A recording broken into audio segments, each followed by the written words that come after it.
Okay, well, good evening. This is kind of an odd topic. And I say that it's an odd topic because of the fact that, as many Orthodox followers and people who listen to this would wonder, why would we debate a vegan? Orthodox Christians they fast for almost half a year, um, where we don't eat meat. We often don't eat fish. And we have often plant-based substitutes. Many of our own dietary and fasting regulations work with that, including in a monastic setting. And that is actually why I want to discuss it, because why is the most important thing. When we fast, as Orthodox Christians do, we're doing it not only out of love for God, but to improve our own body and to some degree improve the environment. That's part of the reason for the Jubilee in the Old Testament. And that's where a lot of that comes from. I would argue that a vegan perspective is very, very different. Whereas fasting is an act of love on our part for God and neighbor, veganism is in some way, shape, or form, and I'm not saying anything about my opponent personally, but it seems to be almost a system of imposition. If I could quickly just share a slide here, I don't know if that's something I can do. Let me see here. All right, yeah, and I've got a few things, so we're going to start here. One of the things that is often asked, and in terms of why people eat meat, why people don't eat meat, this is actually a commentary that was collected by Alcuin of York. And it's talking about why is the eating of flesh permitted to man after the flood and not before. And the answer is because of the unfruitfulness of the earth, it is thought, and because of man's weakness. So it's to be understood ultimately that people were able, not just after the fall, but before the flood, were surviving primarily on vegetables, but that the quality of the earth had changed after the flood. And so there is a natural tendency where people could not be nourished in the same way. Now, I'm going to bring that up here, and I'm going to start switching a bit, because this is a standard Orthodox calendar. It's a Moscow Patriarchate calendar. I've moved it to Friday so one can see that there's fasting, there's food with oil. For those who aren't familiar, there are different gradations in Orthodoxy in terms of fasting. First off, fasting and abstinence being two different things, one being not eating and the other one being limitation of certain foods. So for a good part of the year, including every Wednesday and Friday, Orthodox Christians of the general Eastern Rite, there's no fish even, there's no dairy, there's no meat, and among Western Rite, fish is allowed. But the more important thing is that this is every week, every Great Lent, and every Christmas fast, every Apostles fast, every Dormition fast. These are multiple week fasts that end up coming close to almost half a year. So from that perspective, one would ask, why would then I necessarily be against veganism? I would say that to some degree, it almost seems like I'd be for it. And if you look even in the monastic orders of the church, St. John the Romanian was known for talking about different levels of asceticism. And what I mean by that is that as people grew older in monastic life, etc., some would give up the eating of fish. Some would give up even further, where they would just be eating fruits and vegetables. I believe y'all call that a fruitarian or something. The point is, till they're just literally, once they're very old, very skilled in asceticism, they can just survive even on the Holy Eucharist. Just the Holy Eucharist. But the problem is that without a moral background, without an orthodox understanding of what the fast is, without that struggle, you end up with this. The simple reality is that, unfortunately, morally uncontrolled attempts at limitation of food can have disastrous consequences. I do not blame my opponent for the death of this vegan influencer.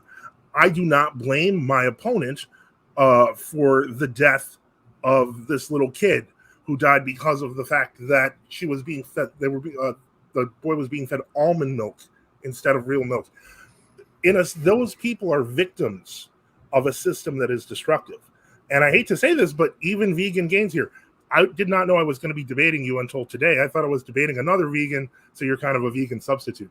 But in any case, the point is that even, I hate to say this, but insofar as you're an advertiser for veganism, unfortunately, you're also hamstringing yourself. I understand you're a bodybuilder of some type. Is that correct? I think so. Yep. And so the point is, you're hamstringing yourself because of the loss of nutrients and all sorts of other things that we could go through. It's a tear from a purely even non-spiritual standpoint.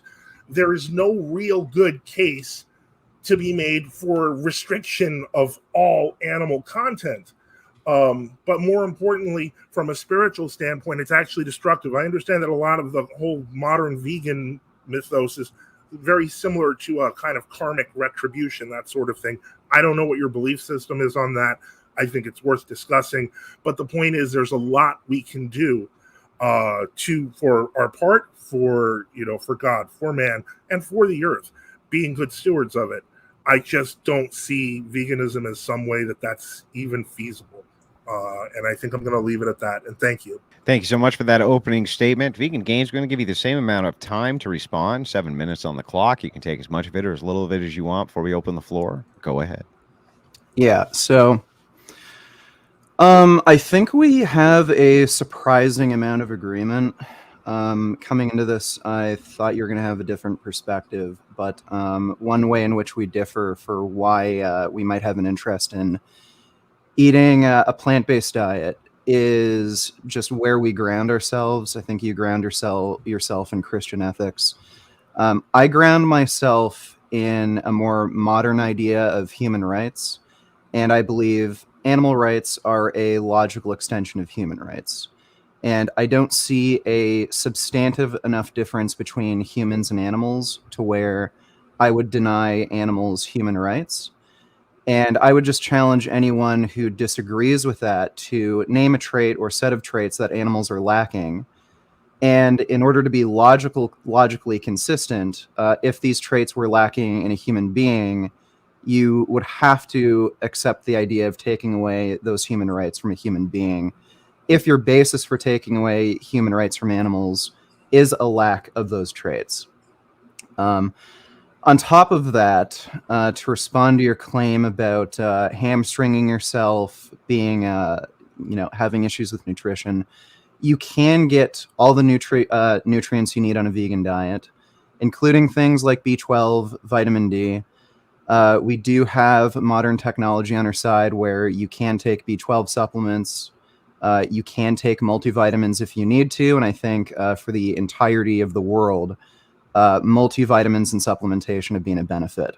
If you look at deficiency rates across the human population, most people are deficient in something. Vitamin D, for instance, 84% of the American population is deficient in vitamin D. And it would benefit everybody if they took a vitamin D supplement. So that's just one example.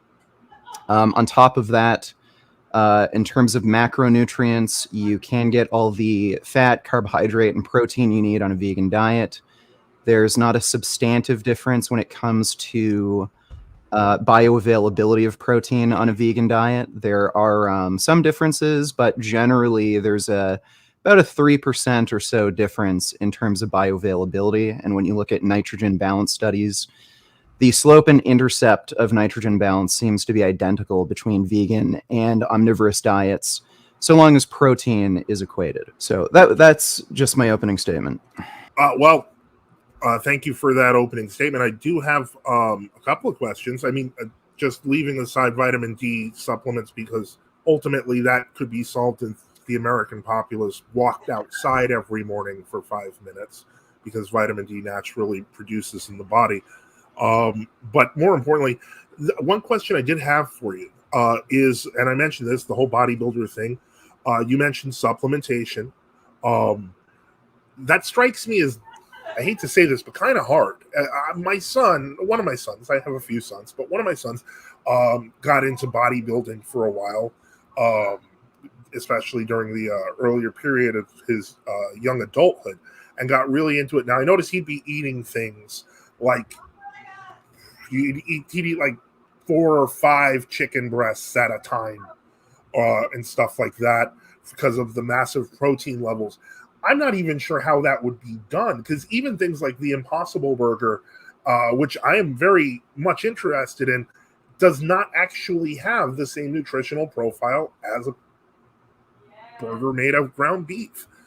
Despite having years of laboratory work and science put on this, it still didn't add up. I mean, functionally, it looks like it bleeds, but nutritionally, it's not as valuable as a burger. And so my question here is ultimately, it's a 2 parts. My question is, first, how does one, and this is just for my own education, match up that massive protein deficit personally? And more importantly, how is this sort of weird laboratory setup for living this almost a soylent solution better than just eating meat?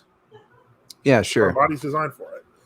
Sure. So if you look at studies directly analyzing body composition changes in response to protein intake,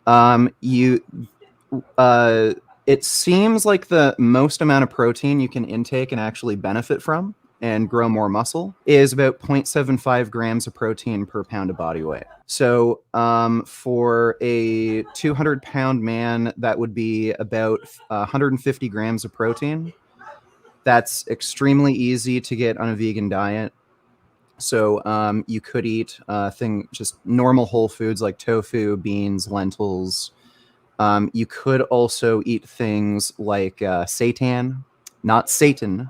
I know it's wheat gluten. I'm familiar. Yeah, so it's wheat gluten. It's 80% protein. If you look at most recipes, usually they work out. So usually most recipes use about 100 grams of wheat gluten. So you're getting 80 grams of protein in only 1 serving. So it's very easy to meet your protein needs. And if you look at the paper, Dietary Protein and Amino Acids in Vegetarian Diets, a review, I believe it was a paper from Stanford University. They looked at nitrogen balance studies, and again, nitrogen balance is basically the only macronutrient that contains nitrogen is protein. So when you look at nitrogen balance, you're looking at protein balance. So if your nitrogen balance is negative, you're losing protein, so you're probably losing muscle mass. If you have a positive nitrogen balance, you're gaining protein, so you're probably gaining muscle mass. The actual slope and intercept of nitrogen balance is, again, identical between a vegan and omnivorous diet, so long as protein is equated. So, yeah, protein isn't an issue on a vegan diet. Okay, so it's basically like most of the is that a dog? Yeah, I got 3 dogs. Interesting. I have a question about that. Yeah, later. And a cat. But yeah. Oh, and a cat. Yeah. Oh, okay, I've got another question, but not yet. In any case, so basically the solution in terms of you would just eat like 4 or 5 cubes of the soy stuff, or like one of those big, gluten things. Because I've had the gluten. I actually like the fake steak they make with the gluten, so I understand completely on that one. Okay, and so basically that answers that question.